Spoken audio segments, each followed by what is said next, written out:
minus 10, 9, 8, 7, 6, 5, 4, 3, 2, 1.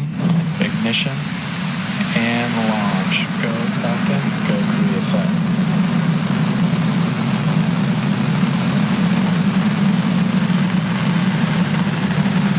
Vehicle is pitching downrange.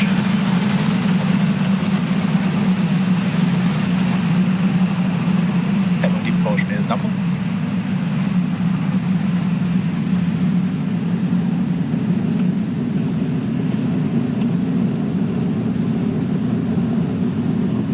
Falcon 9 has successfully lifted off from Launch Complex 39A at Kennedy Space Center, carrying the Koreasat 6A satellite. During ascent, we tilt or gimbal the engines, and that turns the rocket horizontally. Power and telemetry nominal. A maneuver known as a gravity turn.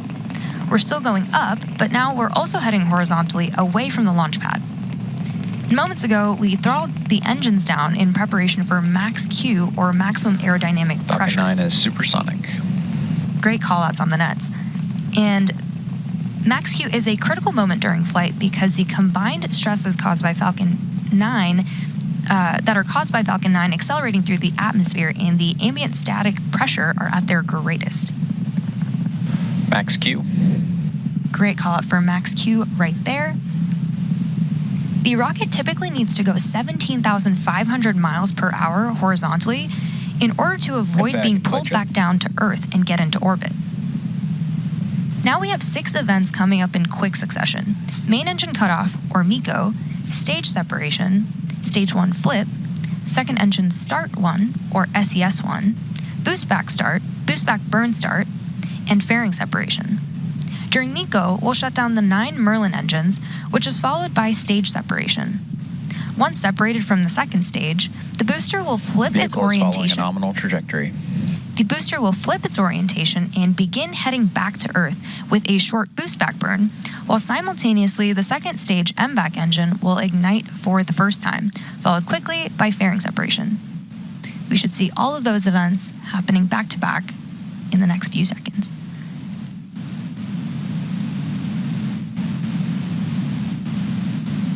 Stage separation confirmed.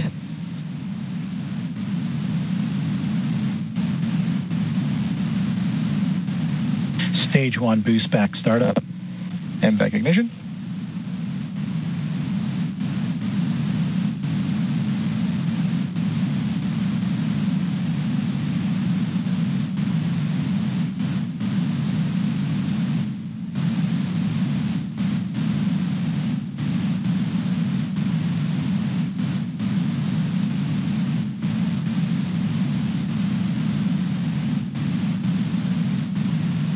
Some awesome views on the screen of those events that happened back to back. MECO, stage sep, S1 flip, and SES1. Fairing separation confirmed. An awesome view of fairing separation as well. We'll be attempting to retrieve these fairing halves again today once they fall back to Earth using our recovery vessel, Doug. Next up, we are waiting. Stage 1 boost back shutdown.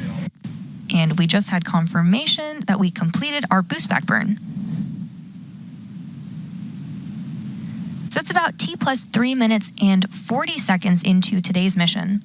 And at T plus 6 minutes and 32 seconds, we expect to have some great views of the first stage entry burn. For the entry burn, we relight 3 of the M1D engines on the first stage. Both vehicles continue to follow nominal trajectories. Starting with the center E9 engine, followed shortly after by the E1 and E5 engines, which slows down the vehicle as it passes back into Earth's atmosphere. We need to slow down to reduce re-entry forces, which ultimately helps us recover and reuse the first stage.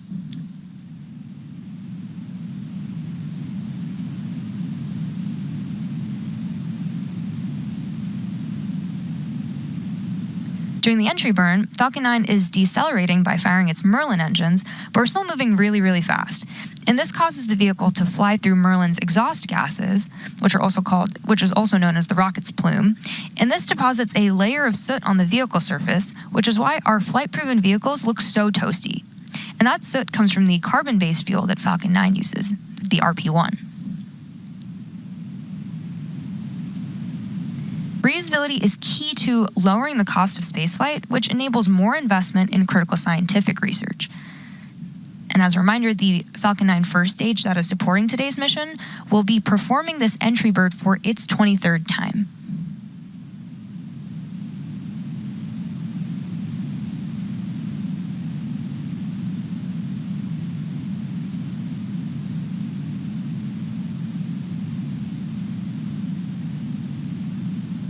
It is a super clear today, and we have some really great views.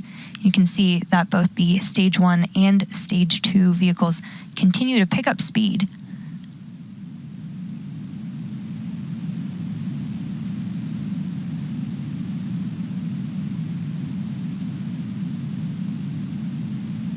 The Merlins on the first stage are Both vehicles optimized. continue to follow nominal trajectories.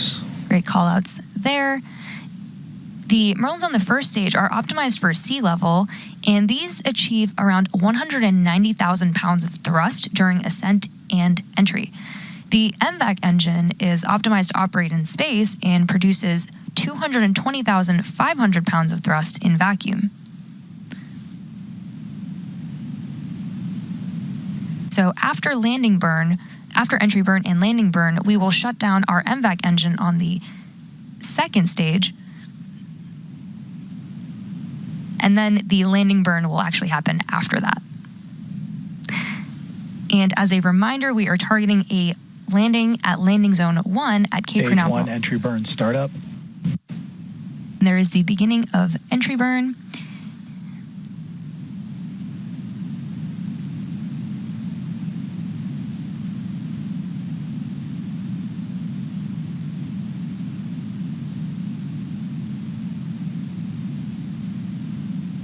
Stage 1 entry burn shutdown. An awesome view of Stage 1's entry burn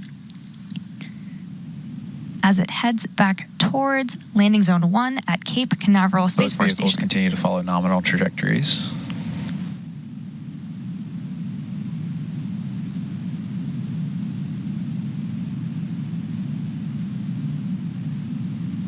In about 30 seconds, we will begin the landing burn on Stage 1, where the center engine E9 Stage 1 will FTS hit. has saved.